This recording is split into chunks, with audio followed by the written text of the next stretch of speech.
नमस्कार साथियों, कैसे हैं आप लोग। उम्मीद करता हूं आप लोग अच्छे होंगे, शानदार, जबरदस्त, जिंदाबाद होंगे। जैसा कि दोस्तों आपको पता है, यूपी पीसीएस प्री और आरओ एआरओ ये दोनों एग्जाम्स हमारे 2024 में होने वाले थे। लेकिन पेपर लीक हो जाने के कारण ये दोनों एग्जाम्स हमारे क्या किए गए, हटा दिए गए।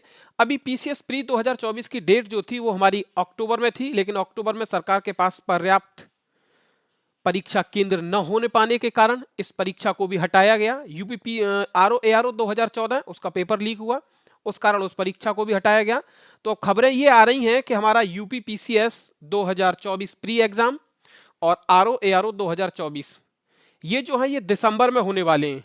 तो उसी के मद्देनजर मैं आपके लिए जो प्रीवियस ईयर क्वेश्चंस हैं, यानी जो हमारा घटना चक्र है हिस्ट्री का, मैं उसको आपके सामने लेके आया हूं। और इसमें हिस्ट्री के हम क्वेश्चंस को डिस्कस करेंगे आपके साथ और देखेंगे कि हमारे विगत वर्षों में जो प्रश्न पूछे गए हैं उनको हम डिटेल में पढ़ेंगे और देखेंगे कि कैसे प्रश्न हमारे प्रीवियस ईयर्स में आए थे। तो सबसे पहले हम इसकी शुरुआत जो करने वाले हैं, जैसा कि आप लोगों को पता है कि हमारा जो इतिहास है उस इतिहास को तीन भागों में बांटा गया है। एक प्राचीन इतिहास, दूसरा मध्यकालीन इतिहास और तीसरा है उसी का भाग आधुनिक इतिहास। तो हम यहाँ शुरुआत जो करने वाले हैं वो किससे करने वाले हैं, तो प्राचीन इतिहास के साथ हम आपसे शुरुआत करेंगे इस क्लास की, इस वीडियो की। तो आप लोगों को एक काम करना है कि इस सीरीज को हम आगे कंटिन्यू रखेंगे आपके लिए, जिससे कि आपको बहुत ज्यादा लाभ होने वाला है। तो आप लोगों को बस काम ये करना है कि आपको हमारे साथ जुड़ना है और हमारी इस क्लास को, इस वीडियो को, इस सेशन को, इस सीरीज को आपको शेयर करना है, जो कि यह ज्यादातर स्टूडेंट्स के पास पहुंच सके और इसी से हमें मोटिवेशन मिलता है। तो मैं आपके लिए जल्दी ही इस सीरीज को कंटिन्यू आगे रखूंगा और इसे कंप्लीट कराऊंगा। तो बस आपका एक ही काम होगा कि इस क्लास को लाइक कीजिए, शेयर कीजिए और हमारे YouTube channel Yadvindra smart classes को आप लोग सब्सक्राइब कीजिए। तो चलते हैं और देखते हैं। जैसा कि आप लोग थंबनेल भी देख पा रहे होंगे, ये घटना चक्र यहाँ पे ये आपका फोटो लगा हुआ है, जिसे सामान्य अध्ययन पूर्वावलोकन भी बोला जाता है। इसी को हम क्या करेंगे, सॉल्व करेंगे आपके साथ। दूसरा, प्राचीन भारत से हम शुरुआत करने जा रहे हैं, जैसा कि मैं आपको बता चुका हूं। और प्राचीन भारत में भी हम जो शुरुआत करने जा रहे हैं वो किससे करेंगे, पाषाण काल से शुरुआत करेंगे। किससे, पाषाण काल से यह हम शुरुआत करेंगे। तो सबसे पहले हम आज के पहले प्रश्न पे पहुंचते हैं और पढ़ते हैं और देखते हैं। लेकिन इस पीपीटी में हमारे साथ थोड़ी सी एक मिस्टेक हुई है, कमी हुई है। कमी यह हुई है कि हम यहाँ पे आपके लिए नीचे यह नहीं रख पाए कि यह प्रश्न आपसे कब पूछा गया है। लेकिन ये सारे के सारे सीक्वेंस में दिए गए हैं, अरेंजमेंट इनका किया गया है। आपको कोई भी प्रश्न आगे पीछे नहीं मिलने वाला है, सारे के सारे किससे मिलेंगे, क्रमबद्ध प्रश्न आपको मिलने वाले हैं। लेकिन यहाँ पे अगर हम थोड़ा नीचे लिख पाते तो और ज्यादा बेटर रहता, ठीक है। लेकिन कोई नहीं, आगे से इसको सुधारा जाएगा। तो सबसे पहले देखिए प्रश्न नंबर 1 आपकी स्क्रीन पे पहुंच चुका है। रॉबर्ट ब्रूस फुट थे एक, यानी रॉबर्ट ब्रूस फुट क्या थे, यह आपसे पूछा गया है। ऑप्शंस आपके सामने दे रखे हैं। ऑप्शन नंबर 1 है भूगर्भ वैज्ञानिक, दूसरा है पुरातत्वविद, तीसरा है पुरा वनस्पति शास्त्री और चौथा है मित्रों इतिहासकार। चौथा क्या है, इतिहासकार। तो इसमें से कौन सा आपका प्रश्न सही रहने वाला है, तो ये देख लीजिए। जो रॉबर्ट ब्रूस थे वह क्या थे, तो वह एक भूगर्भ वैज्ञानिक और पुरातत्वविद थे। क्या थे, यह भूगर्भ वैज्ञानिक और पुरातत्वविद थे। यानी ऑप्शंस जो इसके सही रहने वाले हैं वो कौन से रहने वाले हैं, तो ए और बी दोनों सही रहने वाले हैं, क्योंकि यह पुरातत्वविद भी थे और क्या थे, भूगर्भ वैज्ञानिक भी थे। इन्होंने 1863, इन्होंने 1863 में रॉबर्ट ब्रूस के द्वारा 1863 1863 में पाषाण कालीन वस्तियों का अन्वेषण किया गया। अन्वेषण की शुरुआत की गई किसके द्वारा, रॉबर्ट ब्रूस के द्वारा। पाषाण कालीन बस्तियों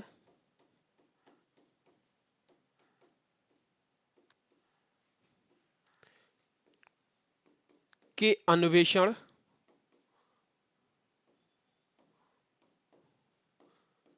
की शुरुआत की गई।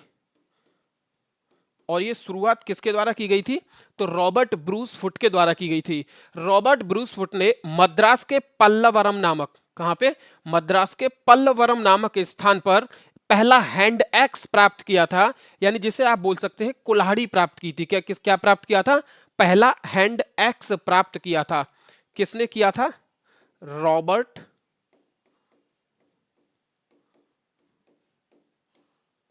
ब्रूस फुट ने मद्रास के पल्लवरम नामक स्थान पर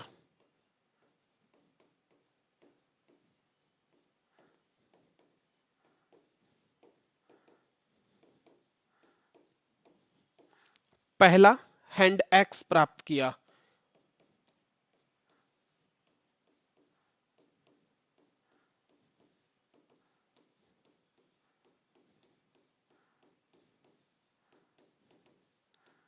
और ये किसने किया था? तो यह रॉबर्ट ब्रूस फुट के द्वारा प्राप्त किया गया था। ठीक है, आगे बढ़ते हैं। हमारा दूसरा प्रश्न स्क्रीन पे आ चुका है और दूसरा प्रश्न क्या है मित्रों, देखिए। कोपेनहेगन संग्रहालय की सामग्री से पाषाण, कांस्य और लौह युग का त्रियुगीय विभाजन किया गया था। ऑप्शन नंबर 1 है थॉमसन ने, दूसरा है लुबाक ने, तीसरा है टेलर ने और चौथा है चाइल्ड ने। चौथा क्या है? चाइल्ड ने। तो ये किसके द्वारा किया गया था, यह आपको बताना है। आपसे क्या पूछ रहा है, फिर एक बार इसे पढ़ लीजिए कि कोपेनहेगन संग्रहालय की सामग्री से पाषाण, कांस्य और लौह युग का त्रियुगीय विभाजन किसके द्वारा किया गया था?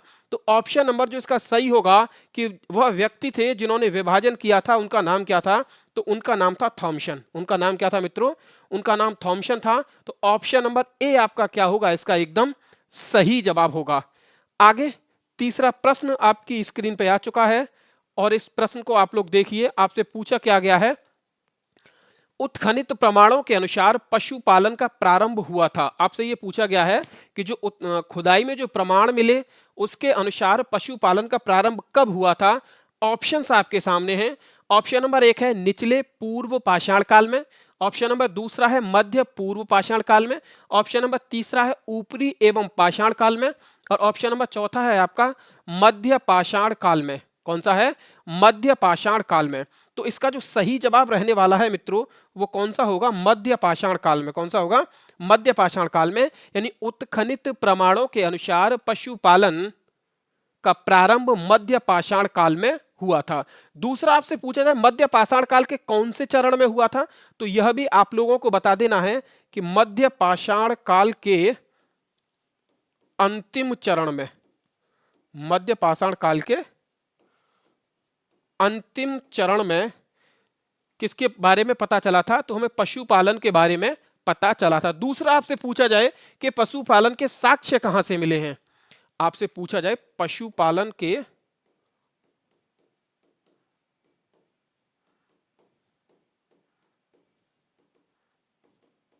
साक्ष्य कहां से मिले हैं, तो यह आदमगढ़ से मिले हैं। और आदमगढ़ आपसे पूछा जाए कहां पड़ता है, तो होशंगाबाद में। होशंगाबाद कहां पे है? तो मध्य प्रदेश में। पशुपालन के जो साक्ष्य मिले हैं वो कहां से मिले हैं? आदमगढ़। और आदमगढ़ कहां पे है मित्रों? होशंगाबाद।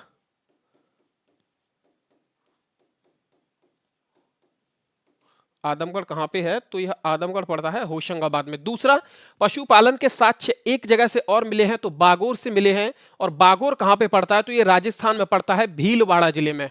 दूसरा कहां से मिले हैं? बागोर से।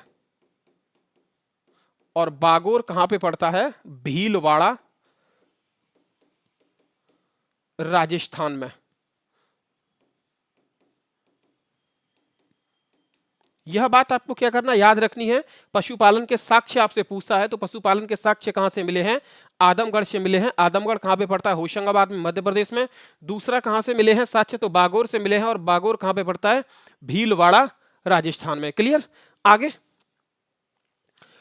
चौथा प्रश्न आपकी स्क्रीन पे आ चुका है कि मध्य पाषाणिक प्रसंग में पशुपालन के प्रमाण जहां से मिले हैं वह स्थान है। ऑप्शन आपके सामने है।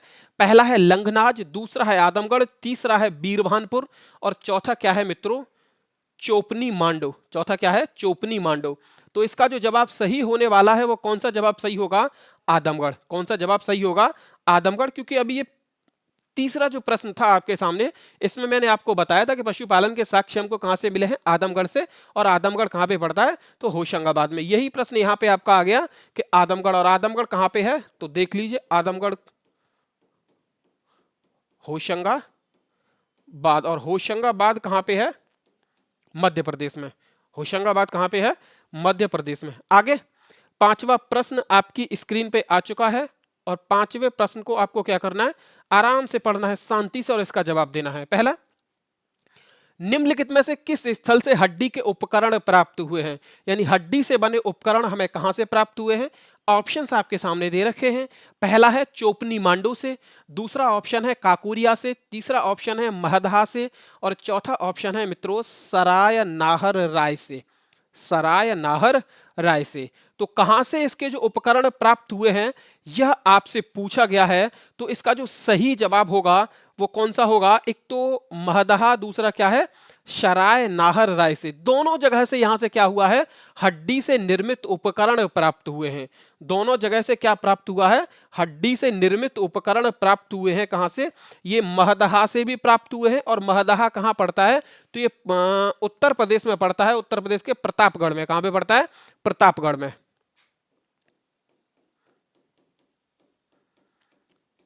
प्रतापगढ़ कहां पे है? उत्तर प्रदेश में। सराय नाहर राय यह कहां पे पड़ता है? तो यह भी उत्तर प्रदेश में पड़ता है। यह भी कहां पे पड़ता है? उत्तर प्रदेश में पड़ता है। दूसरा, ये जो है महदहा से जो सबसे ज्यादा प्राप्त हुआ है, ये बड़ी मात्रा में हड्डी व सींग प्राप्त हुए हैं। बड़ी मात्रा में यहां से क्या प्राप्त हुआ है? एक सेकंड रुकिए। निम्नलिखित में से किस स्थल से हड्डी के उपकरण, ये एक चीज मैं आपको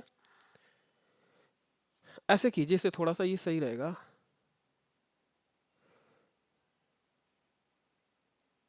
अब इसका जो सही जवाब आपसे क्या पूछा गया है? यहां से ये पूछा गया है आपसे कि किस स्थल से हड्डी के उपकरण प्राप्त हुए हैं। ठीक है, तो उसका जो सही जवाब होगा वो क्या होगा? महदहा। क्या होगा? महदहा।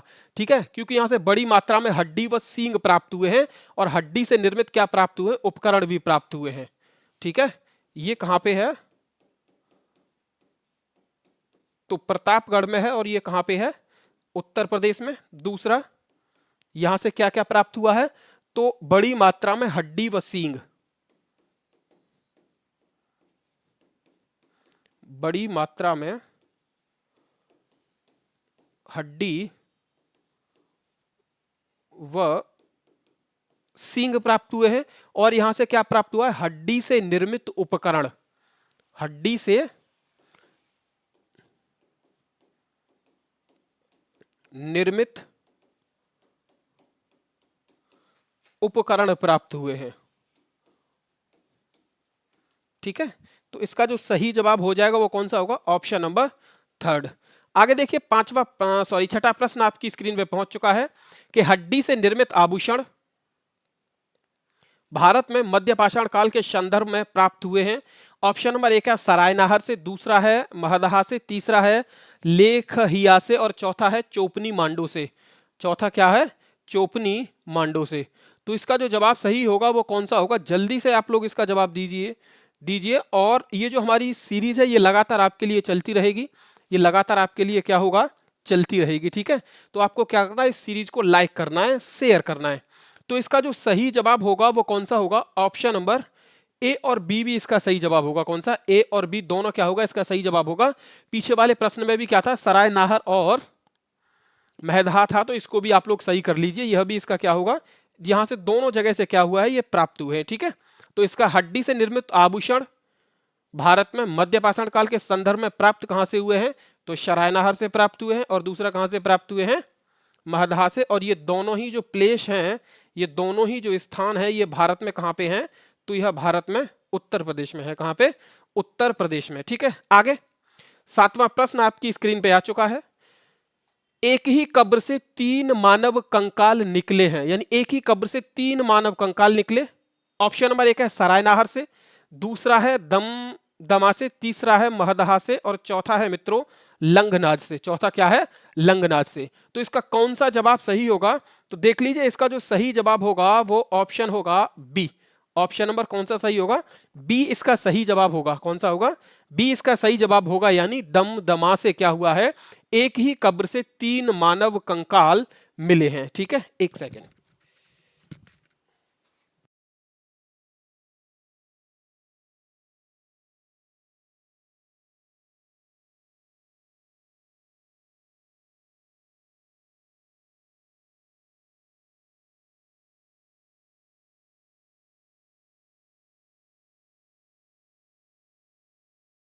ठीक है, क्या ऑप्शन क्या होगा इसका? सेकंड सही होगा, दमदमा से।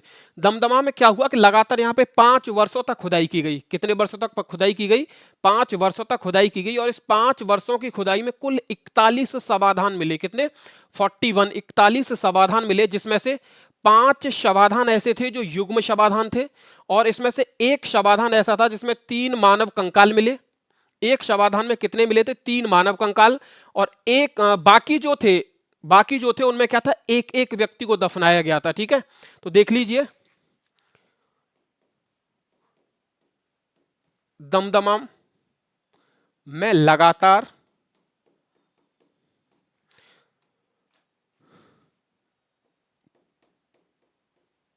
5 वर्षों तक क्या हुआ था? उत्खनन हुआ, यानी खुदाई हुई, और इसमें क्या मिला था? टोटल 41, यानी 41 मानव शवाधान। 41 मानव समाधान मिले। क्या मिले थे? 41 मानव समाधान मिले, जिसमें से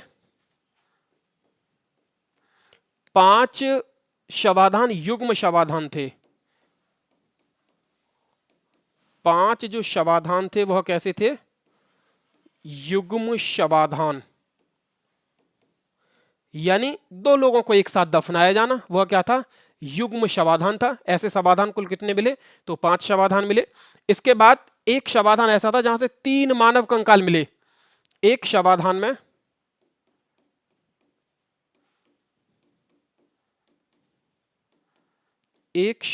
में क्या मिला था?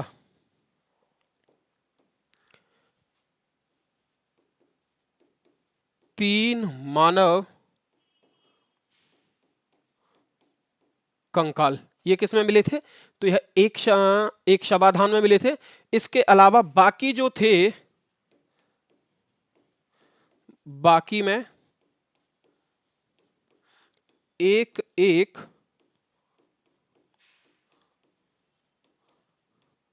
समाधान। ठीक है, तो ऑप्शन नंबर इसका कौन सा सही होगा? बी सही होगा। ऑप्शन नंबर बी इसका जवाब क्या होगा? सही होगा। आगे, खाद्यान्नों की कृषि सर्वप्रथम प्रारंभ हुई थी। ऑप्शंस आपके सामने हैं। नवपाषाण काल में, दूसरा है पुरापाषाण काल में, तीसरा है मध्यपाषाण काल में, और चौथा है प्रोटो ऐतिहासिक काल में। चौथा क्या है? प्रोटो ऐतिहासिक काल में। तो कौन सा इसका जवाब सही होगा कि खाद्यान्न की जो कृषि है ये सर्वप्रथम कब प्रारंभ की गई थी? ठीक है, तो ऑप्शंस आपके सामने हैं, तो कौन सा ऑप्शन सही होगा? क्या ए, बी या सी या डी सही होगा? इनमें से आपको शांति से पढ़ना है, आराम से सोचना है, समझना है, उसके बाद इसका जवाब देना है। तो खाद्यान्नों की सर्वप्रथम जो कृषि प्रारंभ हुई थी वह कब हुई थी? तो ऑप्शन नंबर ए इसका सही जवाब होगा कि नवपाषाण काल में। कब हुई थी? नवपाषाण काल में खाद्यान्नों की कृषि सर्वप्रथम प्रारंभ हुई थी। दूसरा आपसे पूछा जाए कि नवपाषाण काल में और किसकी शुरुआत हुई थी, तो देख लीजिए, सबसे पहले आग का जो उपयोग किया गया, किसका उपयोग किया गया? आग का जो उपयोग किया गया वो सर्वप्रथम नवपाषाण काल में ही किया गया था। दूसरा, इसी काल में गेहूं की कृषि प्रारंभ हुई थी। किसकी प्रारंभ हुई थी? क्योंकि गेहूं क्या है? एक खाद्यान्न फसल है, तो सबसे पहले इसी काल में क्या हुआ था? गेहूं की फसल प्रारंभ हुई थी। देख लीजिए, क्या हुआ? आग का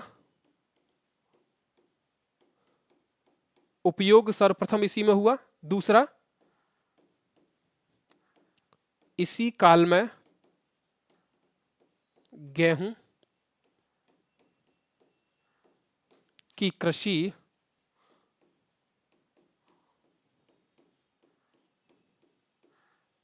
प्रारंभ हुई। क्या हुआ था? गेहूं की कृषि प्रारंभ हुई। ठीक है, दूसरा आपसे पूछा जाए कि प्राचीनतम कृषि के साक्ष्य कहां से प्राप्त हुए हैं। आपसे पूछा जाए प्राचीनतम कृषि के साक्ष्य कहां से प्राप्त हुए हैं, तो आपको बता देना है लाहुरा देव से प्राप्त हुए हैं। और लाहुरा देव ये जो स्थान है ये उत्तर प्रदेश में पड़ता है, और उत्तर प्रदेश के संत कबीर नगर जिले में। कहां पे? संत कबीर नगर जिले में। तो यहां देख लीजिए, प्राचीनतम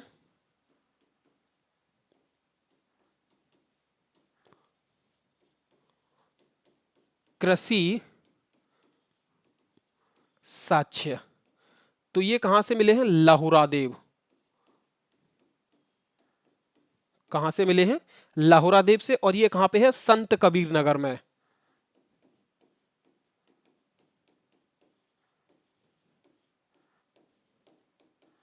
यह कहां पे है? संत कबीर नगर में। ठीक है,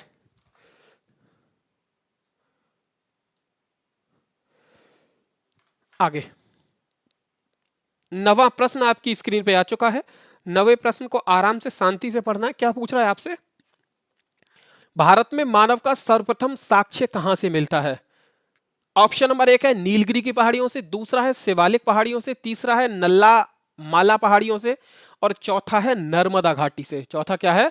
नर्मदा घाटी से। तो कौन सा इसका सही जवाब होगा? क्या पूछ रहा है आपसे? भारत में मानव का सर्वप्रथम साक्ष्य। तो भारत में मानव का सर्वप्रथम साक्ष्य जो मिलता है वह नर्मदा घाटी से मिलता है। कौन सी घाटी से मिलता है? नर्मदा घाटी से। और यहाँ पे प्लेस कौन सा है? तो ये स्थान है यहाँ पे हथनौरा। कौन सा स्थान है? नर्मदा घाटी में हथनौरा से। और हथनौरा कहां पे है? तो यह होशंगाबाद में है, मध्य प्रदेश में। कहां पे है? होशंगाबाद।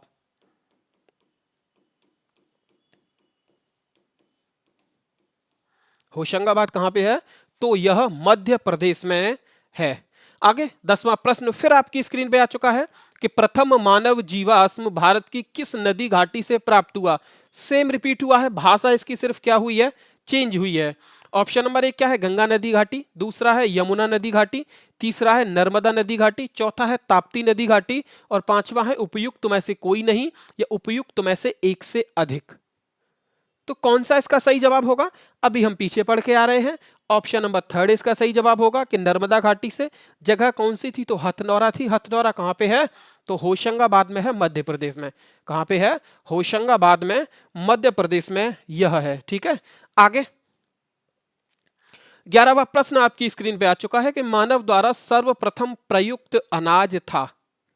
ऑप्शन आपके सामने है गेहूं, दूसरा ऑप्शन है चावल, तीसरा ऑप्शन है जौ, और चौथा ऑप्शन है बाजरा। यानी मानव के द्वारा सर्वप्रथम प्रयुक्त जो किया गया, क्या वो गेहूं किया गया, क्या वो चावल किया गया, या जौ था, या बाजरा? तो कौन सा इसका सही जवाब होगा? ऑप्शन नंबर जो सही जवाब होगा इसका सी होगा। क्या होगा? सी होगा। ठीक है, क्योंकि मानव के द्वारा सर्वप्रथम जो प्रयोग में लाया गया वो क्या लाया गया? तो जौ को लाया गया। किसको लाया गया? जौ को लाया गया। ये बात हम कब की कर रहे हैं? तो यह बात जो हम करने जा रहे हैं आपके साथ, ये लगभग 8000 ईसा पूर्व की बात करने जा रहे हैं। किसकी बात करने जा रहे हैं? 8000 ईसा पूर्व के आसपास की ये बात है। तो ये बात हम कहां की करने जा रहे हैं? तो ये भूमध्य सागर और ईरान, 8000 ईसा पूर्व के आसपास भूमध्य सागर और ईरान के मध्य स्थित पश्चिम एशिया के देशों में मानव द्वारा सर्वप्रथम ये उगाया गया। ठीक है, कहां पे? भूमध्य सागर और ईरान के मध्य स्थित पश्चिम एशिया के देशों में।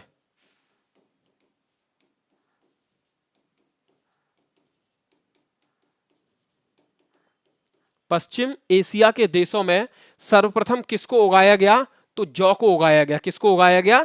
जौ को उगाया गया।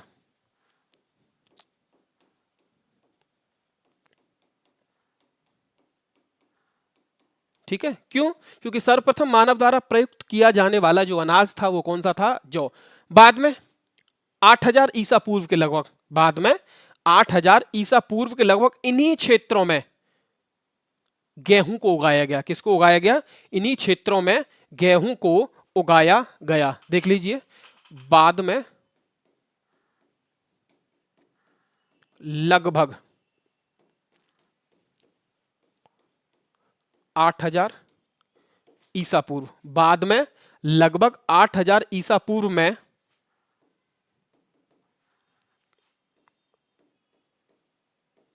इन्हीं क्षेत्रों में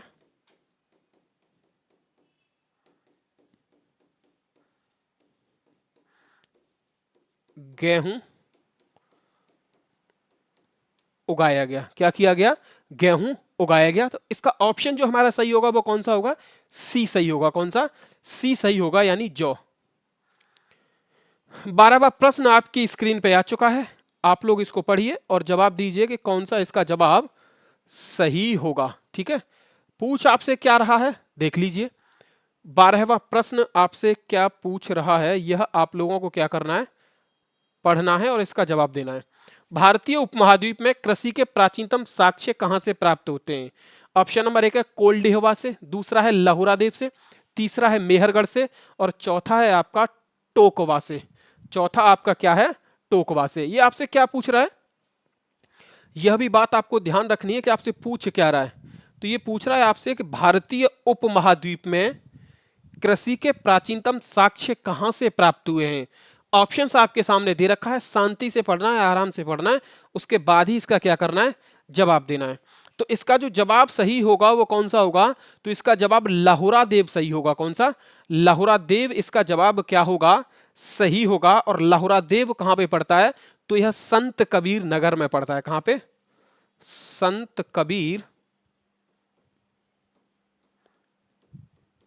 नगर। और संत कबीर नगर कहां पे है, उत्तर प्रदेश में। ठीक है, दूसरा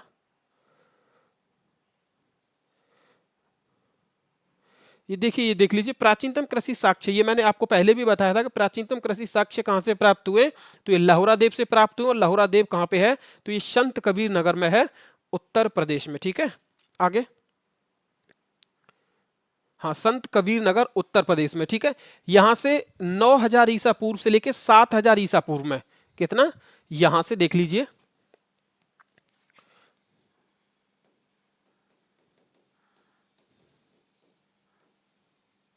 9000 ईसा पूर्व से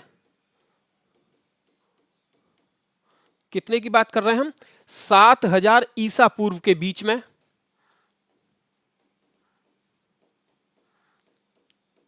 चावल के साक्ष्य प्राप्त हुए। किसके प्राप्त हुए, चावल के साक्ष्य प्राप्त हुए हैं। आपसे पेपर में पूछ सकता है कि चावल के साक्ष्य कहां से प्राप्त हुए थे, तो वह भी आपको बता देना है कि यह भी लहुरा देव से प्राप्त हुए थे। कहां से प्राप्त हुए थे, लहुरा देव से प्राप्त हुए थे। ठीक है, दूसरा आपसे क्या पूछता है कि इस खोज से पहले, कौन सी खोज से पहले, यानी लहुरा देव की खोज से पहले अगर आपसे पूछा जाए कि इस खोज से पहले नवीनतम खोज भारतीय उपमहाद्वीप में प्राचीनतम कृषि साक्ष्य वाला स्थल कौन सा था, तो वह स्थल था मेहरगढ़। वह स्थल कौन सा था, मेहरगढ़, जो कहां पे था, बलूचिस्तान में। बलूचिस्तान इस समय कहां पे है, पाकिस्तान में। और वहां से जो साक्ष्य मिले थे वो किसके मिले थे, तो गेहूं के साक्ष्य मिले थे। किसके साक्ष्य मिले थे, वहां से गेहूं के साक्ष्य मिले थे। देख लीजिए, यह बात भी आप लोग क्या कर लीजिए, नोट कर लीजिए, जो कि आपके लिए क्या होगा, इंपोर्टेंट होगा। इस खोज से पहले,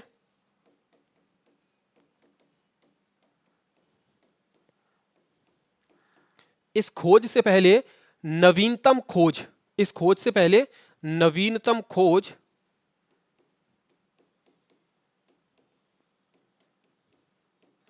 भारतीय उपमहाद्वीप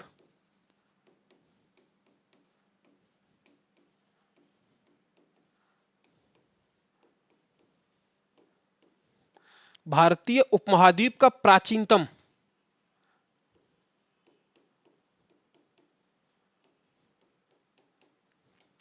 कृषि साक्ष्य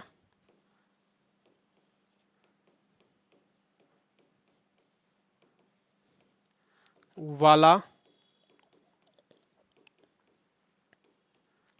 स्थल कौन सा था, कौन सा था, तो वह था मेहरगढ़।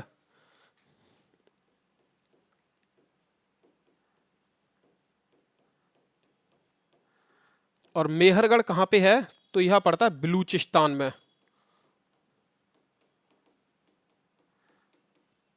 मेहरगढ़ कहां पे है, तो मेहरगढ़ पड़ता है बलूचिस्तान में। और यहां से किसके साक्ष्य मिले थे, यह भी आप लोग देख लीजिए। यहां से साक्ष्य अगर आपसे पूछता है कि यहां से किसके साक्ष्य मिले थे, तो आपको बता देना है यहां से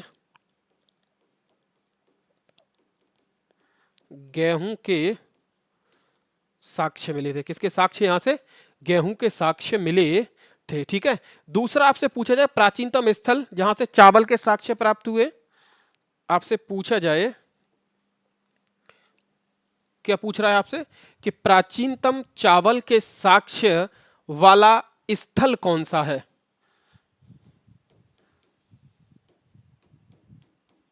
प्राचीनतम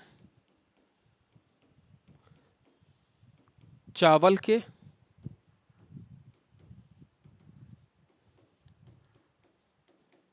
साक्ष्य वाला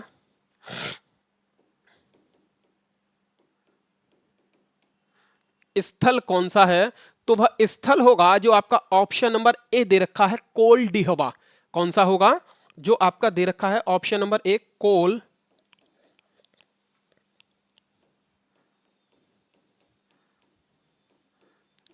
डिहवा। ठीक है। दूसरा आपसे पूछा जाए कि कोल डिहवा जो है यह कहां पे है, तो यह इलाहाबाद में पड़ता है। कहां पे पड़ता है? इलाहाबाद। यह कहां पे पड़ता है? इलाहाबाद में। ठीक है। तो इसका ऑप्शन नंबर कौन सा सही होगा? ऑप्शन नंबर इसका सही जो होगा वो बी होगा, यानी लहुरा देव। ठीक है। आगे 13वां प्रश्न आपकी स्क्रीन पे आ चुका है। भारतीय उपमहाद्वीप में कृषि के प्राचीनतम साक्ष्य प्राप्त हुए कहां से प्राप्त हुए? ऑप्शन नंबर एक है ब्रह्मगिरी से, दूसरा है बुर्जहोम से, तीसरा है कोल्डिहवा से और चौथा है मेहरगढ़ से। चौथा है मेहरगढ़ से। ठीक है। अभी हम कृषि के प्राचीनतम साक्ष्य की जब हम बात करके आए थे तो एक प्रश्न हमारा पीछे भी आया था। एक प्रश्न हमारा कहां पे आया था? पीछे भी आया था। जैसे मैं आपको दिखा दूं,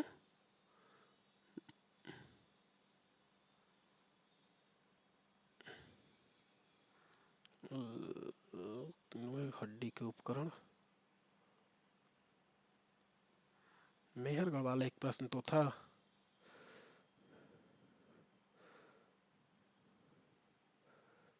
लाहुरा देव, एक सेकंड, नर्मदा घाटी, चावल, हाँ ये था। ये क्या था? भारतीय उपमहाद्वीप में कृषि के प्राचीनतम साक्ष्य कहां से प्राप्त हुए? तो ऑप्शन हमारा क्या था मित्रों? लाहुरा देव सही था। क्या था? लाहुरा देव सही था। और लाहुरा देव कहां पे पड़ता है? तो ये संत कबीर नगर उत्तर प्रदेश में पड़ता है। आगे देखिए आप लोग, अब ये 13वां प्रश्न आपकी स्क्रीन पे आया है। कौन सा प्रश्न है? 13वां प्रश्न आपकी स्क्रीन पे आया है। भारतीय उपमहाद्वीप में कृषि के प्राचीनतम साक्ष्य कहां से प्राप्त हुए हैं? ऑप्शन आपके सामने हैं। ऑप्शन नंबर एक है ब्रह्मगिरी, दूसरा है बुर्जहोम, तीसरा है कोल्डिहवा, चौथा क्या है? मेहरगढ़। तो आप लोगों को यह बात याद रख लेनी है कि अगर किसी ऑप्शन में लाहुरा देव नहीं है, प्राचीनतम साक्ष्य अगर आपसे पूछ रहा है और किसी ऑप्शन में लाहुरा देव नहीं है और आपको मेहरगढ़ दे रखा है, आपको क्या दे रखा है? आपको मेहरगढ़ दे रखा है, तो ऑप्शन कौन सा सही होगा? फिर इसका जवाब मेहरगढ़ सही होगा। क्या होगा?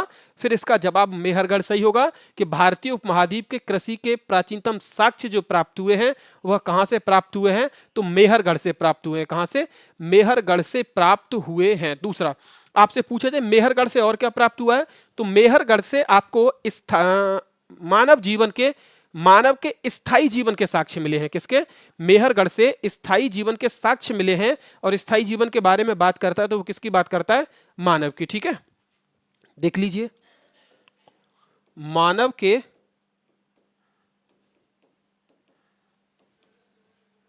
स्थायी जीवन के साक्ष्य यह भी कहां से मिले हैं? तो मित्रों यह भी मिले हैं मेहरगढ़ से। कहां से मिले हैं? मेहरगढ़ से। ठीक है। आगे 14वां प्रश्न आपकी स्क्रीन पे आ चुका है कि भारतीय उपमहाद्वीप में कृषि के प्राचीनतम साक्ष्य कहां से मिले हैं? कृषि के प्राचीनतम साक्ष्य कहां से मिले हैं? बिल्कुल ऑप्शन सही होगा। लाहुरा देव नहीं है मित्रों। कौन सा सही होगा? मेहरगढ़ होगा। अगर लाहुरा देव होता तो यहाँ पे लाहुरा देव सही होता। ठीक है। तो ज्यादा समय इस पे बर्बाद न किया जाएगा। 15वां प्रश्न आपकी स्क्रीन पे आ चुका है कि नवपाषाण युग में भारतीय उपमहाद्वीप के उत्तर पश्चिमी क्षेत्र में निम्नलिखित में से किस स्थान पर कृषि के अभ्युदय के प्रारंभिक प्रमाण प्राप्त हुए हैं? ऑप्शन नंबर एक है मुंडीगाक, दूसरा है मेहरगढ़, तीसरा है दम्बसदात, चौथा है बालाकोट और पांचवा है अमरी। चौथा क्या है? पांचवा क्या है? अमरी। तो कौन सा ऑप्शन सही होगा? वही कृषि के प्राचीनतम साक्ष्य के बारे में बात कर रहा है, तो मेहरगढ़ सही होगा। कौन सा होगा? मेहरगढ़ सही होगा। आगे छठा आपके सामने आ चुका है कि भारत में पशुपालन एवं कृषि के प्राचीनतम साक्ष्य कहां से मिले हैं?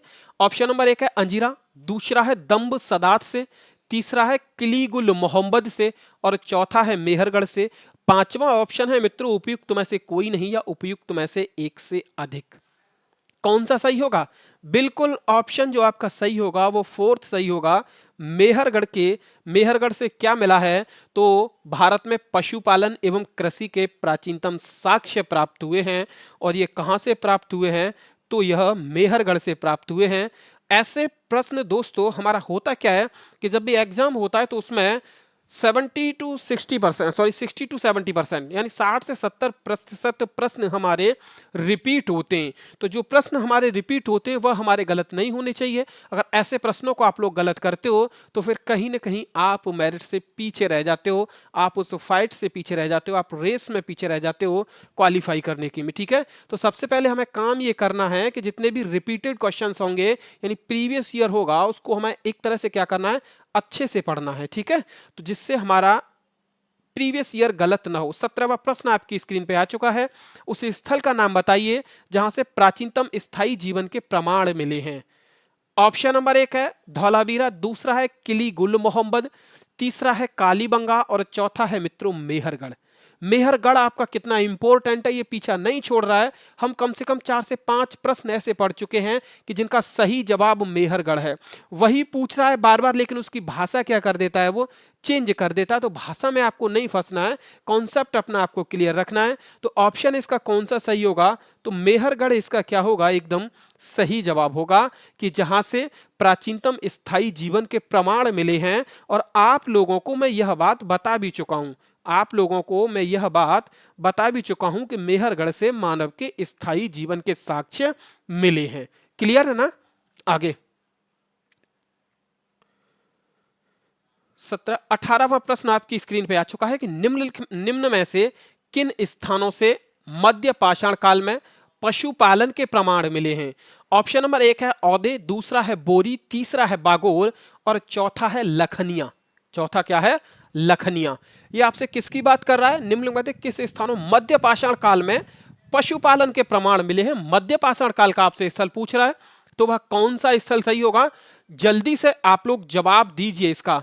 तो इसका जो सही जवाब होगा वो कौन सा होगा? क्या ऑप्शन नंबर ए होगा, बी होगा, सी होगा या डी होगा?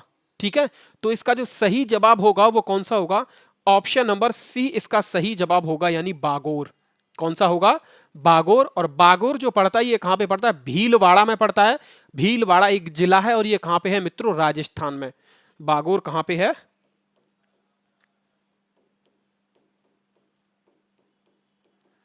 भीलवाड़ा। और भीलवाड़ा कहां पे है? राजस्थान में। ठीक है, इसके बाद आपसे पूछा जाए कि प्रारंभिक साक्ष्य किसके?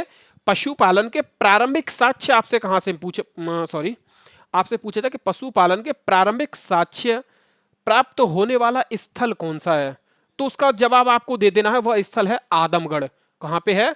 आदमगढ़ स्थल है जहां से पशुपालन के प्रारंभिक साक्ष्य आपको प्राप्त हुए हैं।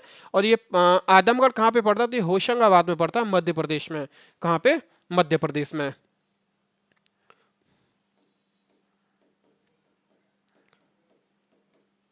पशुपालन के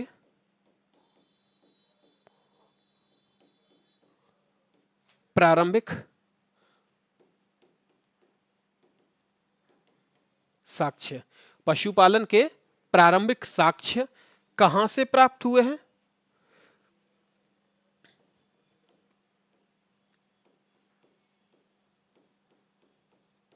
आदमगढ़ से। और आदमगढ़ कहां पे है? होशंगाबाद।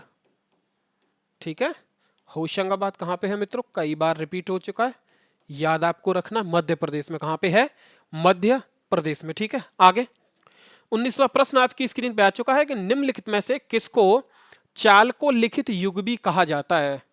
ऑप्शन नंबर 1 है पुरापाषाण युग, दूसरा है नवपाषाण युग, तीसरा है ताम्रपाषाण युग और चौथा है लौह पाषाण युग। चौथा क्या है?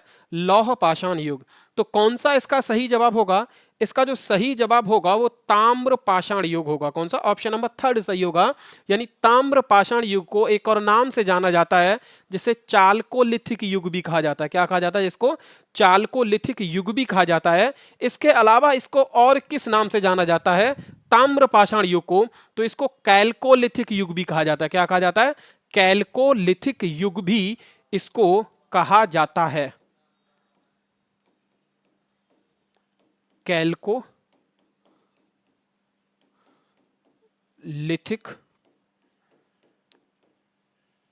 युग भी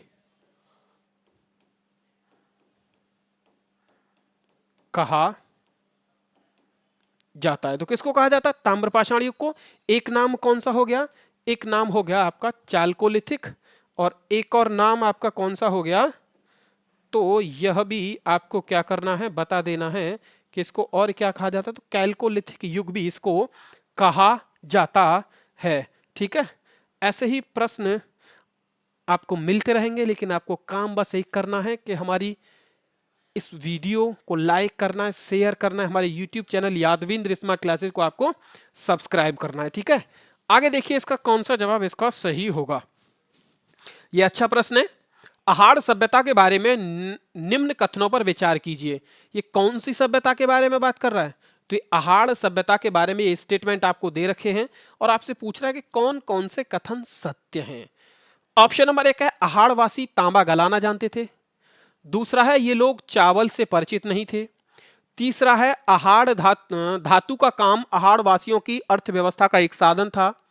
चौथा है आपका कि यहां से काले लाल रंग के मृदभांड मिले हैं जिन पर सामान्य सफेद रंग से ज्यामितीय आकृतियां उकेरी गई हैं।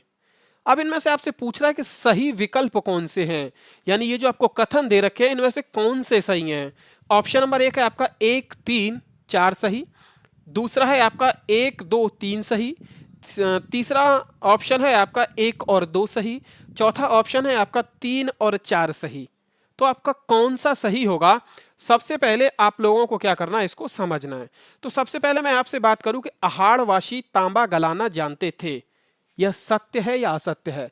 तो यह बात बिल्कुल सत्य है कि आहारवासियों को जो नॉलेज थी, जो जानकारी थी, उनको तांबा गलाने की जानकारी थी। तो ऑप्शन नंबर 1 क्या होगा मित्रों? आपका सही होगा। दूसरा मैं आपसे बात करूं कि ये लोग चावल से परिचित नहीं थे, यह बात बिल्कुल असत्य है, यह गलत है।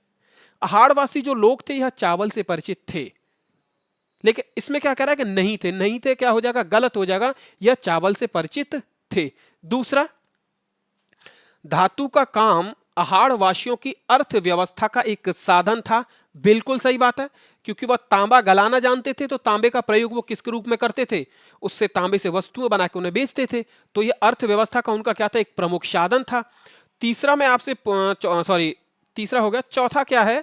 यहां से काले लाल रंग के मृदभांड मिले हैं जिन पर सामान्यतः सफेद रंग से ज्यामितीय आकृतियां उकेरी गई हैं। क्या यह सही है? तो बिल्कुल सही बात है कि यहां से लाल एवं काले रंग के मृदभांड मिले हैं जिन पर सामान्यतः ज्यामितीय आकृतियां उकेरी गई थी। ठीक है, ऑप्शन जो सही होगा वो कौन सा होगा? पहला, तीसरा और चौथा, यही सही है ना? पहला, तीसरा और चौथा, यानी दूसरा हमारा क्या होगा?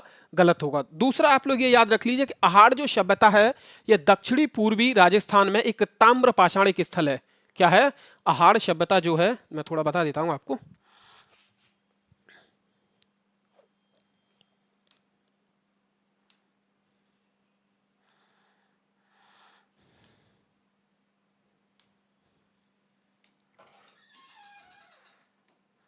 ये देख लीजिए आप लोग, हम किसके बारे में बात कर रहे हैं? तो आहार सभ्यता के बारे में बात कर रहे हैं। आहार सभ्यता,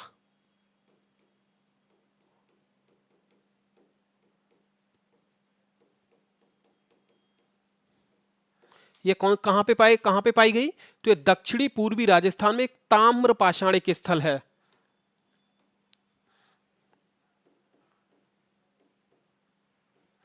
दक्षिणी पूर्वी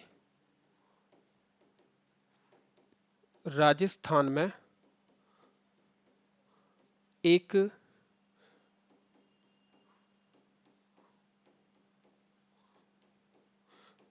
ताम्र पाषाणिक स्थल है, क्योंकि यह लोग क्या करते थे? ये तांबे को गलाना जानते थे। दूसरा, आहार सभ्यता के बारे में और मैं आपसे बात करूं तो यहां मूलतः कृषक एवं पशुपालक थे। यहाँ के जो लोग थे वो मूलतः क्या थे? कृषक एवं पशुपालक। कौन सी सभ्यता के थे? तो हम आहार सभ्यता के बारे में बात कर रहे हैं, ठीक है। और यहाँ पे कौन सी फसलों को उगाया गया? तो देख लीजिए, कृषक होने के साथ साथ यहाँ पे इन्होंने गेहूं, जौ, और जौ के साथ मित्रों किसको उगाया था? चावल को। क्योंकि अभी जो स्टेटमेंट था उसमें चावल के बारे में था कि यह लोग चावल से परिचित थे, तो बिल्कुल सही है, यह चावल से क्या थे? परिचित थे, ठीक है। आगे दूसरा मैं आपसे बात करूं आहार सभ्यता के बारे में, कि आहार सभ्यता के बारे में और क्या सही होगा। आपसे पूछा जाए कि आहार सभ्यता का अन्य नाम क्या है, तो इसको तांबावती बोला जाता। क्या बोला जाता? तांबवती। किसको? आहार सभ्यता को, यानी तांबा वाला स्थान। अन्य नाम के बारे में मैं आपसे बात करूं कि इसका अन्य नाम क्या होगा, तो देख लीजिए अन्य नाम जो है इसका वह है तांबवती, यानी तांबा वाला स्थान।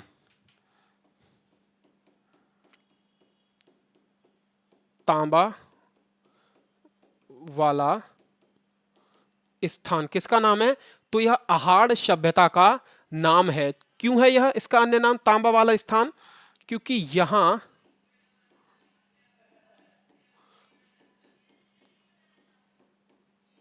तांबा बहुत मिलता था।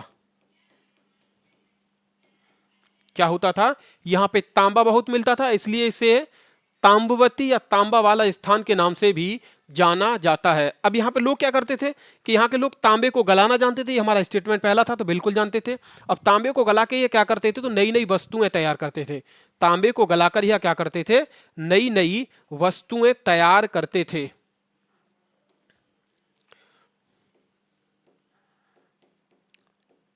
यहाँ के लोग तांबे को गलाकर नई नई वस्तुएं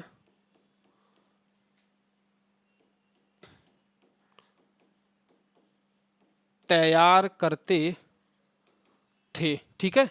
ये लोग कहाँ के थे? तो ये आहार सभ्यता के लोगों के बारे में ही मैं आपसे क्या कर रहा हूं? बात कर रहा हूं। धातु का जो काम था वह अर्थव्यवस्था का प्रमुख साधन था। क्या था?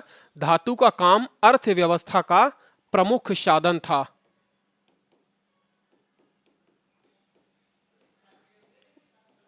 धातु का काम अर्थव्यवस्था का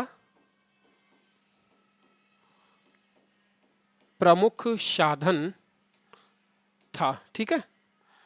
बाकी जो फोर्थ स्टेटमेंट था वह आपका क्या था? वह भी सही था कि जो मृदभांड काले और लाल रंग के पाए गए थे उन पर ज्यामितीय आकृतियां उकेरी गई थी, ठीक है।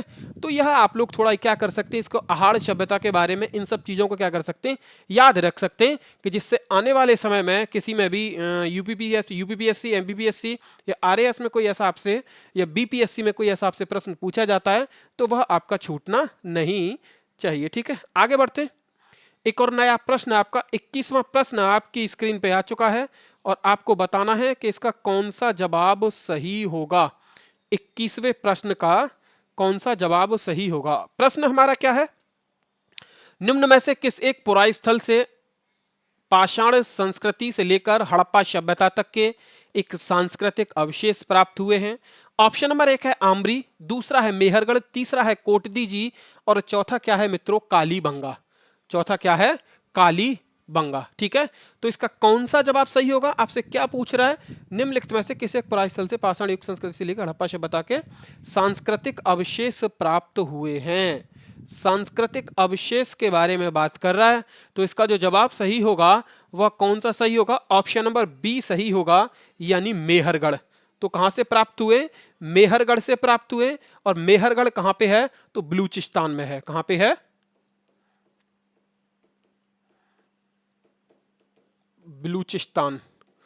और बलूचिस्तान इस समय कहां पे है मित्रों? पाकिस्तान में। कहां पे है? पाकिस्तान में। तो कौन सा सही होगा? ऑप्शन नंबर बी सही होगा।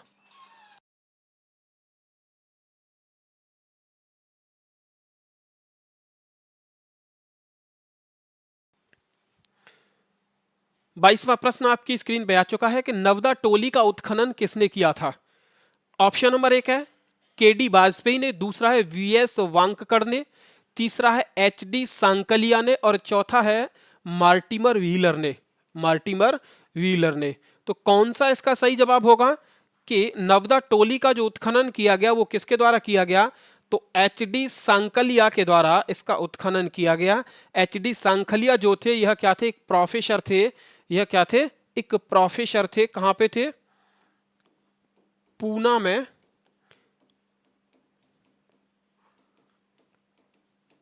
एक प्रोफेसर थे कौन, जिनका नाम क्या था, एच डी सांकलिया। ठीक है, आगे नवदा टोली किस राज्य में अवस्थित है। आपसे पूछा गया कि नवदा टोली किस राज्य में अवस्थित है। नवदा टोली का उत्खनन, अच्छा यहां पे हमने नहीं बताया था कि नवदा टोली किस राज्य में अवस्थित है। तो नवदा टोली आपका मध्य प्रदेश में है। कहां पे है, यहां पे भी देख लीजिए, नवदा टोली आपका कहां पे है, तो मध्य प्रदेश में है। ऑप्शन नंबर आगे क्या हो जाएगा, तो इसका भी सही हो जाएगा ऑप्शन नंबर 4 कि नवदा टोली कहां पे स्थित है, तो यह भी मध्य प्रदेश में स्थित है। ठीक है, आगे 24 वृहत पाषाण स्मारकों की पहचान की गई है। ऑप्शन नंबर 1 है सन्यासी गुफाओं के रूप में, दूसरा है मृतकों को दफनाने के स्थान के रूप में, चौथा है मंदिर के रूप में, सॉरी तीसरा है मंदिर के रूप में और चौथा है उपर्युक्त में से कोई नहीं।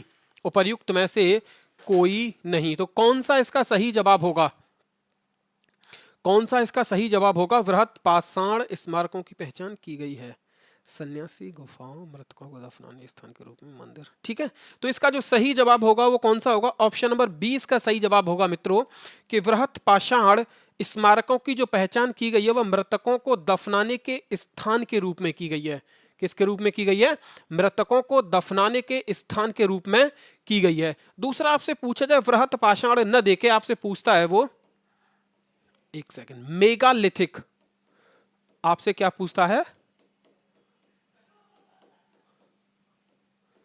मेगालिथिक आपसे स्मारक,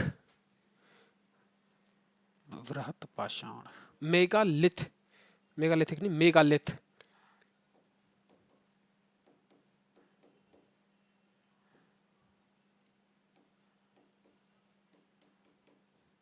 स्मारकों की पहचान। ठीक है, क्योंकि वृहत पाषाण का अन्य नाम जो है वह क्या है, मेगालिथ है। अन्य नाम क्या है वृहत पाषाण का, तो मेगालिथ है। तो वृहत पाषाण न देके आपसे पूछ सकता है कि मेगालिथ स्मारकों की पहचान की गई है, किसके रूप में की गई है, तो वह भी आपका ऑप्शन नंबर 2 ही सही होना चाहिए कि मृतकों को दफनाने के स्थान के रूप में मेगालिथ की पहचान क्या हुई है, की गई है। ठीक है, आगे बढ़ते, आगे एक और नया प्रश्न आपकी स्क्रीन पे आ चुका है। 25वां प्रश्न है कि राख का टीला निम्न में से किस नव पाषाणिक स्थल से संबंधित है। ऑप्शन नंबर 1 है बुधिहाल, दूसरा है संगनकल्लू, तीसरा है कोल्डिहवा और चौथा है मित्रों ब्रह्मगिरी। चौथा क्या है, ब्रह्मगिरी। तो कौन सा इसका जवाब सही होगा, जल्दी से आप लोग समझिए इस प्रश्न को कि राख का टीला निम्न में से किस नव पाषाणिक स्थल से संबंधित है। क्या बुधिहाल से है, क्या संगनकल्लू से है, क्या कोल्डिहवा से है या ब्रह्मगिरी से है। तो इसका जो सही जवाब होगा वो कौन सा होगा, ऑप्शन नंबर 2 इसका सही जवाब होगा कि जो राख का टीला है वह संगनकल्लू नव पाषाणिक स्थल से क्या है, संबंधित है। अब आपसे पूछा जाए कि जो संगनकल्लू है यह कहां पे पाया गया है, तो संगनकल्लू जो पाया गया है ये वेल्लारी में पाया गया है। वेल्लारी कहां पे है, तो ये मैसूर जनपद में है, कर्नाटका में। कहां पे है, मैसूर जनपद में, यह कर्नाटका में है। तो देख लीजिए वेल्लारी,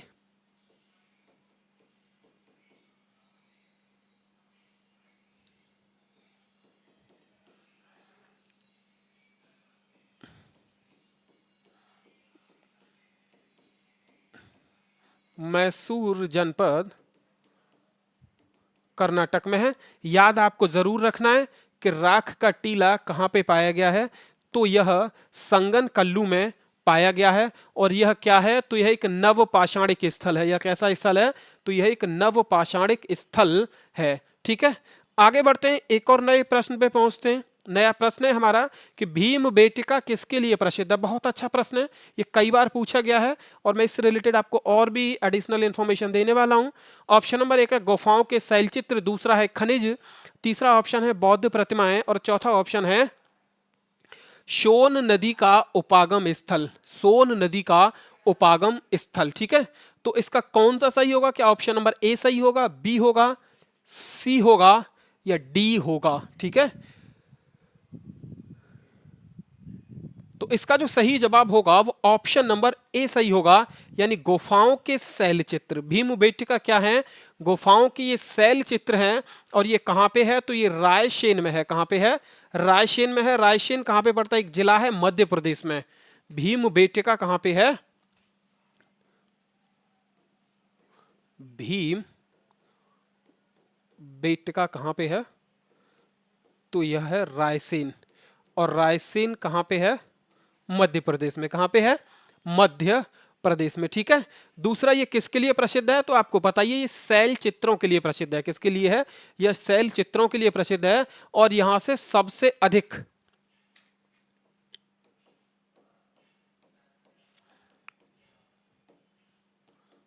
कहां की बात कर रहे हैं हम? भीमबेटका की बात कर रहे हैं। यहां से सबसे अधिक 133 चित्र पाए गए, 133।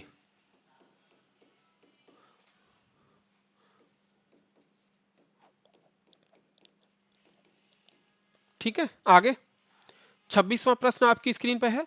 निम्नलिखित में से कौन सा स्थल प्रागैतिहासिक चित्रकला के लिए प्रसिद्ध है? वही है, पीछे वाला रिपीट हुआ है। पीछे वाला यहाँ पे क्या हुआ है? रिपीट हुआ है। ऑप्शन नंबर 1 है अजंता, दूसरा है भीमबेटका, तीसरा है बाघ और चौथा क्या है? अमरावती। तो कौन सा होगा? भीमबेटका सही होगा। और ये कहाँ पे है? तो यह मध्य प्रदेश में रायसेन जिले में है। कहाँ पे है? मध्य प्रदेश के रायसेन जिले में, ठीक है। तो कौन सा ऑप्शन सही होगा आपका? बी सही होगा। आगे 28वां प्रश्न आपकी स्क्रीन पे आ चुका है कि भीमबेटका की गुफाएं कहाँ स्थित हैं। ऑप्शन नंबर 1 है भोपाल, दूसरा है पंचमढ़ी, तीसरा है सिंगरौली और चौथा है अब्दुल्लागंज रायसेन। ठीक है, तो मैंने अभी आपको बताया था कि कहाँ पे स्थित है, तो रायसेन में स्थित है। और रायसेन में भी अगर आपसे पूछता है तो वह कहाँ पे होगा? अब्दुल्लागंज में। कहाँ पे होगा? अब्दुल्लागंज में। भीमबेटका को आपको याद जरूर रखना है कि ये गुफाएं कहाँ पे हैं। तो यह रायसेन जिले में मध्य प्रदेश में है। ये किसके लिए प्रसिद्ध है? तो ये शैल चित्रों के लिए क्या है? प्रसिद्ध हैं। आगे, भारत में किस शिलाश्रय से सर्वाधिक चित्र प्राप्त हुए हैं? ऑप्शन नंबर 1 है घघरिया, दूसरा भीमबेटका, तीसरा है लेखैया और चौथा क्या है? आदमगढ़। तो मैंने अभी आपको यहाँ पे बताया था, इस प्रश्न में आपको मैंने क्या किया था? बताया था कि सबसे अधिक चित्र पाए गए हैं। कितने पाए गए? 133, 133। तो वही प्रश्न आपसे आगे यहाँ पे पूछ रहा है। क्या पूछ रहा है? कि भारत में किस शिलाश्रय से सर्वाधिक चित्र प्राप्त हुए हैं? तो भीमबेटका से हुए हैं। तो ऑप्शन नंबर आपका कौन सा होगा? बी सही होगा। कौन सा? बी आपका ऑप्शन नंबर एकदम इसका सही होगा। आगे, निम्नलिखित में से किस भारतीय पुरातत्ववेत्ता ने पहली बार भीमबेटका गुफा को देखा और उसके शैल चित्रों के प्रागैतिहासिक महत्व को खोजा? ऑप्शन नंबर 1 है माधो स्वरूप वत्स ने, दूसरा है एच.डी. संकलिया ने, तीसरा है वी.एस. वांककर ने और चौथा है वी.एन. मिश्रा ने। चौथा है वी.एन. मिश्रा ने।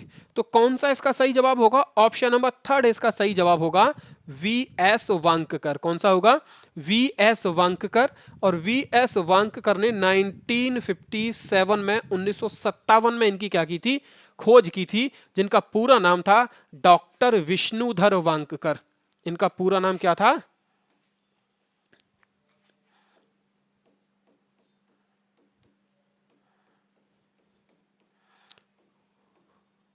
डॉक्टर विष्णुधर वांककर। ऑप्शन नंबर कौन सा सही होगा आपका? ऑप्शन नंबर सी सही होगा। आगे 31, 31 भीमबेटका को किसने खोजा? वही होगा। ऑप्शन नंबर, पूरा नाम दे रखा है यहाँ पे, वी.एस. नहीं है, तो दे रखा है विष्णुधर वांककर। 31 क्या होगा इसका? सही होगा। आगे 32, गैरिक मृदभांड पात्र यानी ओसीपी का नामकरण हुआ। कहां पे हुआ यह आपसे पूछा गया। ऑप्शन नंबर 1 है हस्तिनापुर, दूसरा है अहिछत्र में, तीसरा है नौह में और चौथा है लाल किला में। चौथा क्या है? लाल किला में। ठीक है, तो इसका जो जवाब सही होगा वो कौन सा होगा? ऑप्शन नंबर ए सही होगा कि गैरिक मृदभांड पात्र का नामकरण जो हुआ था ये कहां पे हुआ था? तो यह हस्तिनापुर में हुआ था। और ये कब हुआ था? तो यह भी आप देख लीजिए, ये 1951 में हुआ था। किसके द्वारा किया गया? बीबी लाल के द्वारा। बीबी लाल के द्वारा किया गया था। ठीक है, आगे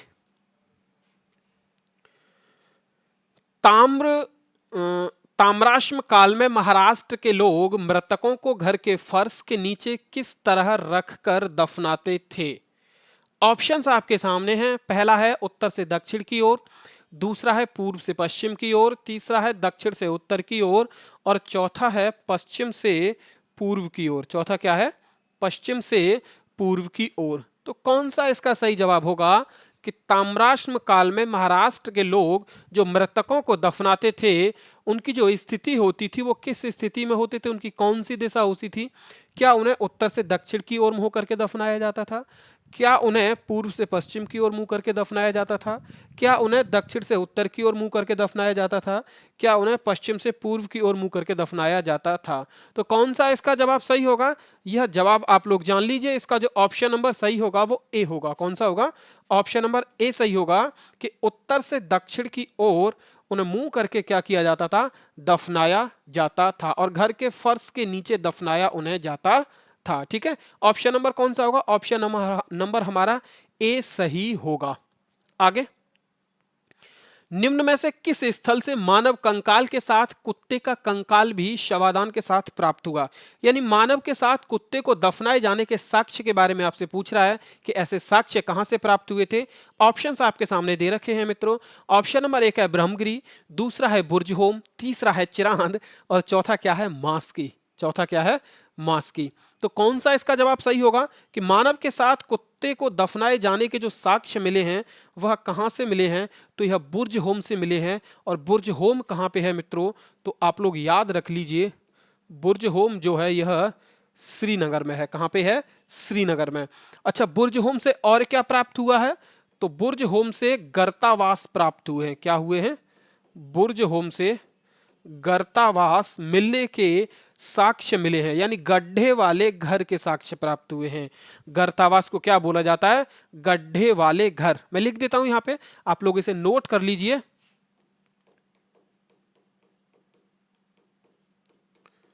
गड्ढे वाले घर जिन्हें क्या बोला जाता है? गर्त आवास यानी गर्तावास। ठीक है, आगे, निम्न में से किस स्थान पर मानव के साथ कुत्ते को दफनाए जाने के साक्ष्य मिले हैं? वही है, ज्यादा समय इस पे बर्बाद न किया जाएगा, बुर्ज होम होगा। और बुर्ज होम कहां पे है? तो यह श्रीनगर में है। अब आपसे पूछ रहा है गर्तावास के बारे में, पूछ रहा है कि गर्तावास के साक्ष्य प्रस्तुत हुए हैं। ऑप्शन नंबर 1 है बुर्ज होम, दूसरा है कोल्डिहिवा, तीसरा है ब्रह्मगिरी, और चौथा है आपका संगनकल्लू। चौथा आपका क्या है? संगनकल्लू। तो यह भी बुर्ज होम से क्या प्राप्त हुआ है मित्रों? गर्तावास। पीछे इसके बारे में मैंने आपको बता दिया था, यानी गड्ढे वाले घर जो प्राप्त हुए हैं वो बुर्ज होम से प्राप्त हुए हैं। और बुर्ज होम कहां पे है? तो श्रीनगर में है। क्लियर है ना? आगे, आगे है आपका 37, और आपसे ये किसके लिए बोल रहा है कि आप लोग मिलान कीजिए, मैच कीजिए इसको। यह आपसे क्या कर रहा है? मैच करने के लिए आपसे बोल रहा है। तो ऑप्शन नंबर कौन सा है? सॉरी, निम्न में 37 है, निम्नलिखित युग्मों पर विचार कीजिए। इधर आपको ऐतिहासिक स्थल दे रखे हैं, दूसरा उनका ख्याति के कारण दे रखा है कि वो क्यों प्रसिद्ध है। ऑप्शन नंबर 1 है बुर्ज होम शैलकृत देव मंदिर के लिए, दूसरा है चंद्रकेतुगढ़ टेराकोटा कला के लिए, और चौथा है गणेश्वर ताम्र कलाकृतियों के लिए। ताम्र कलाकृतियों के लिए। तो इसको आपको सही करना होगा। क्यों करना होगा? क्योंकि इनमें से एक ऑप्शन आप यहां पे पढ़ चुके हो। एक ऑप्शन इनमें से आप यहां पे पढ़ चुके हो कि गर्त आवास यानी गड्ढे वाले जो घर प्राप्त हुए हैं वो कहां से हुए हैं? तो ये बुर्ज होम से प्राप्त हुए हैं। कहां से हुए? बुर्ज होम से प्राप्त हुए हैं। तो इनमें से कौन सा सही है? सबसे पहले देखना, बुर्ज होम से क्या शैलकृत देव मंदिर प्राप्त हुए? नहीं हुए ना। हम किसकी बात कर रहे थे? यहां से गर्तावास की प्राप्त कर रहे थे। गर्तावास की बात कर रहे थे कि वहाँ बुरजोम से गड्ढे वाले घर प्राप्त हुए, बुरजोम श्रीनगर में है, तो पहला क्या हो जाएगा, गलत हो जाएगा। चंद्रकेतुगढ़ से टेराकोटा कला प्राप्त हुआ, बिल्कुल सही बात है।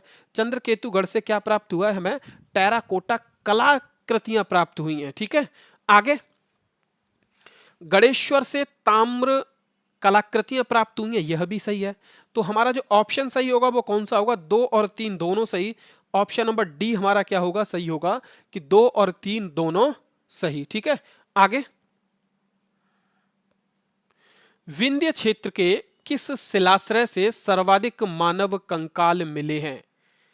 विंध्य क्षेत्र के किस शिलाश्रय से सर्वाधिक मानव कंकाल मिले हैं? ऑप्शन नंबर 1 है मोरहना पहाड़ से, दूसरा है घघरिया पहाड़ से, तीसरा है बगही खोर से और चौथा है लेखहिया से। चौथा है लेखहिया से। तो यह सर्वाधिक मानव साक्ष्य की बात वो कर रहा है, कौन से क्षेत्र में पूछ रहा है, विंध्य क्षेत्र में। तो विंध्य क्षेत्र में जो सबसे अधिक मानव प्राप्त हुए हैं वो एक सेकेंड, वो कहां से हुए, लेखहिया से। कहां से हुए हैं, लेखहिया से। तो ऑप्शन नंबर कौन सा होगा, हमारा डी सही होगा। आगे 39, नीचे दो कथन दिए गए हैं, एक को अबे कथन ए तथा दूसरे को कारण आर कहा गया है। तो अबे कथन ए क्या है, विंध्य क्षेत्र के पाषाण युगीन लोगों ने नूतन भूतल काल के अंत में गंगा घाटी में प्रव्रजन किया। कारण जलवायु परिवर्तन के कारण इस काल में शुष्कता का चरण था। नीचे दिए गए कूट से सही उत्तर का चयन कीजिए। तो सही उत्तर का चयन आपसे करने के लिए बोल रहा है। ऑप्शन नंबर 1 है ए और आर दोनों सही तथा आर ए की सही व्याख्या करता है। दूसरा है ए और आर दोनों सही परंतु आर ए की सही व्याख्या नहीं करता है। तीसरा है ए सही परंतु आर गलत, और चौथा है ए गलत परंतु आर सही। तो कौन सा इसका जवाब सही होगा? ठीक है, देखिए, पहला क्या कह रहा है कि विंध्य क्षेत्र के पाषाण युगीन लोगों ने नूतन भूतल काल के अंत में गंगा घाटी में प्रव्रजन किया। बिल्कुल सही बात है कि विंध्य क्षेत्र के पाषाण युगीन लोगों ने नूतन भूतल काल में गंगा घाटी में क्या किया था, प्रव्रजन किया था। तो पहला अभिकथन क्या हुआ, सही हुआ। अब ये प्रव्रजन किया गया यानी क्यों गए थे यह लोग यहां से, उसका कारण ये बता रहा है आपको कि जलवायु परिवर्तन के कारण इस काल में शुष्कता का चरण था।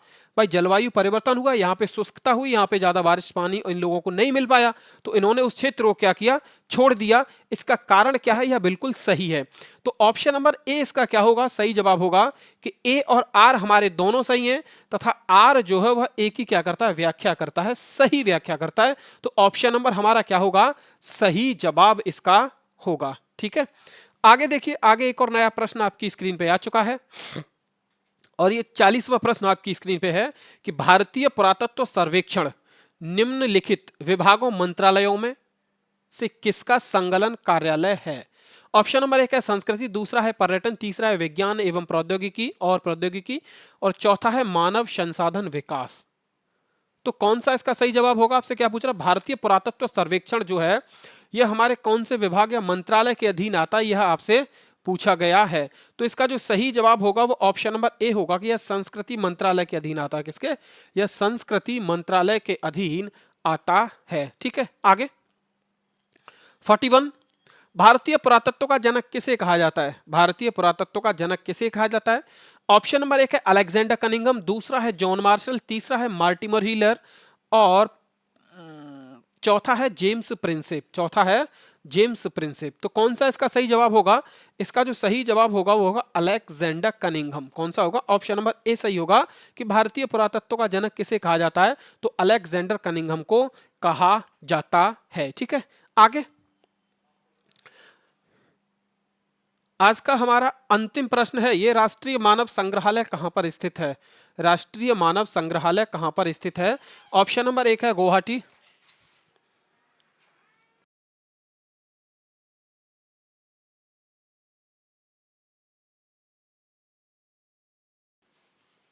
ठीक है। तो ये अंतिम प्रश्न है हमारा आज का, क्या है, राष्ट्रीय मानव संग्रहालय कहां पर है? ऑप्शन नंबर 1 गुवाहाटी, दूसरा बस्तर, तीसरा भोपाल और चौथा क्या है आपका चेन्नई। तो देख लीजिए राष्ट्रीय मानव संग्रहालय जो हमारा स्थित है वो कहाँ पे है, भोपाल में। ये कहाँ पे स्थित है, भोपाल में। इसका नाम बदलकर, राष्ट्रीय मानव संग्रहालय का नाम बदल के क्या किया गया था, इंदिरा गांधी राष्ट्रीय मानव संग्रहालय कर दिया गया था। ठीक है, इसका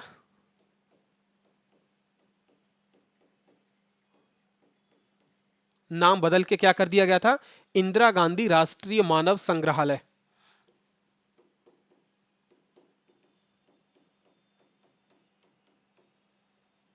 इंदिरा गांधी राष्ट्रीय मानव